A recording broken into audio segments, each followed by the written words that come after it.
Куда пойти на первое свидание в Праге? Пожалуй, на Петшин. Одно из самых романтических мест в Праге. Это маленькая копия Эйфелевой башни. Просто выйти из дома и прогуляться по пражским улицам.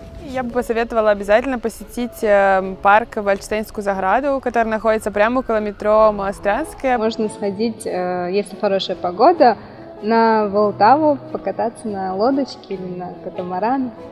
На первое свидание в Праге я бы посоветовала пойти в Летнопарк, на панораму, где метроном, и желательно поздно вечером, когда горят все огни, и оттуда самый замечательный вид на Прагу. На первое свидание в Праге муж меня пригласил на Петшинские сады.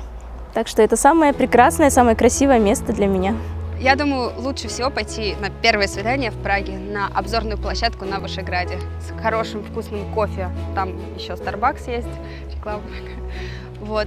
И это будет самое романтичное первое свидание в Праге с красивейшим видом. Самое романтичное – это на первом свидании затеряться в пражских улочках и потом мужественно вывести свою принцессу в какое-то необычное место. На первое свидание в Праге я бы посоветовала пройтись по Карловому мосту и выйти на Староместскую площадь, потому что там всегда очень красиво, мыльные пузыри, уличные музыканты, там очень атмосферно. На первое свидание лучше всего пойти в парк Ригровые сады. На первое свидание довольно интересный вариант будет сходить на мост самоубийц в Праге. Очень красивое место, очень вид с него классный.